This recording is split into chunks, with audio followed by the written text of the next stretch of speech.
nisy lalàna voaka zany 001 mètre eg désilité tamin'ny 3 juillet teo zay mametra ho 10 000 euros ihany ny vola azo entina mivoaka ninninona antony izahay dia nisy ny mpandraharaha madinika izay mpandeha any Chine any eto lebato vice-président koa namako PDG koa misy namatika maromaro makany any Chine raha ny zava-misy iainanay ihany ary velikoe ny 7,900 ny mpandraharaha dia izay mpandraharaha pakany Chine tetitsena izay rehefa mitondra vola dia ohatra makamy toerana anankiray mahita zavatra anao ohatra hoe 10 000 RMB dia mividy mita zavatra anao hoe misy magasin maromaro mandeha tsy afaka manao transfert anao hoe manao transfert indray mandeha domiciliation hoe tonga dia conteneur anay kanefa ny raha 10 000 euros zany no entinao ho tsindaraina amin'izay ianao ihany toa dia mitofotoa milaza fa efa miakatra 9 000 à 10 000 dollars ny frais ny conteneur efa tafakatra 13 000 izy teo ka raha ohatra 10 000 euros zay no entiny dia efa frais-na conteneur ane zay mbola tsapy azy ka mba mangataka zay dia matofoa ny anafoanana ny zanalany zany faharoa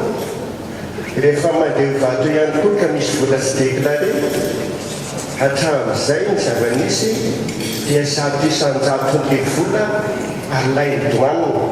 ary io dia fantatra fa ifampizaran'ny mpiasan'ny douane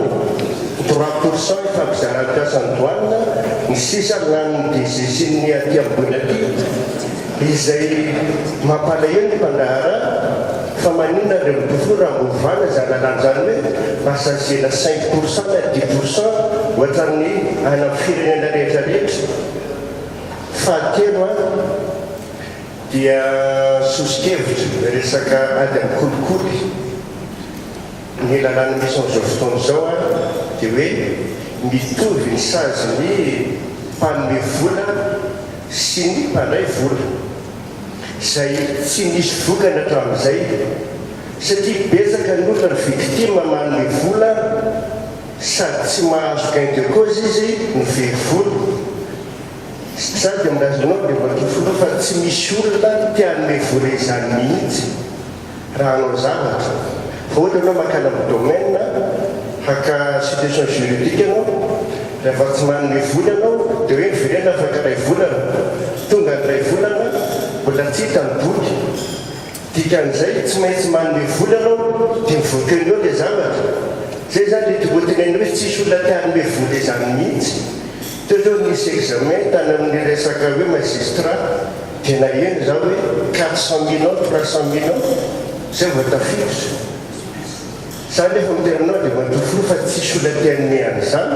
fa zay le règle de jeu dia raha ohatra zany ka raha ohatra nefa mitenanao hoe zay manome vola tsy saziana fa zay mandray vola ihany saziana dia sako ny mitena aminao fa betsaka ny manao dénonciation dénoncer-ny olona hoe rana nandray vola dia mety misy teny hoe ka rehefa tsisy ny manome vola tsisy mandray vola fa raha manome vola za ka tsy mandray le olona tsisy ny corruption donc zany tokony le olona mpandray vola ihany saziana amin'izay be dia be ny olona midénoncer sy tsy manome vola eny ary misaotra ny dadavavy sika tamin'izay fanontaniana telo marina mihitsy nyteneninao tao ary ny olana eto amintsika amin'ilay resaka hoe mitondra vola nivelana fa tsara fantatsika ihany inona moa ny antony nanaovana an'izay ny antony nanaovana an'izay dia rehefa nijerevana ny liste an'ny olona mitondra vola satria teo zany tsy limité dia izy fa manao déclaration fotsiny ilay olona dia misy olona anankiray efa mitondra hatrany amin'ny 3-4 millions ao anatin'ny taona anankiray makany ivelany mitondra vola izy mitondra 180 dia mitondra 200 000 dollars euro dia tena mampitombona teneniny dadafara dia zao ary tena misy tokony fandaniana maro nao atao ary vonona mihitsy zay izy an'izay satria noho ny kolikoly sy ny tsy fanararotana ataon'ny olona vitsivitsy dia lasa mibesiny maro zany no voasazy ka noho izany dia voaray dadafara ny teninao tao dia hodiniana tsara hodiniantsika tsara hoe inona zany ny fomba atao satria raha ny vidientana marina moa nareo antriny dia inona moa no tena marina zany ny azona 10 000 dia zay ngamba no hodiniantsika satria fantatro mihitsy hoe matetika hopayena direct isakan'izay mivarotra ary mitombona mihitsy ilay sosikevitra ao satria misakana fampandrosoana ihany koa zay dia hodiniantsika mikasika an'izay ohatran'izay koa le resaka kolikoly teo mety afaka diniana tsara zay fa dia raisinay noty dia misy ngamba ny fifampidiniana atao amin'ny nareo lehibe amin'ny eo amin'ny hainao manjery aloha dia mba vahantsika aingana zay mikasika amin'ny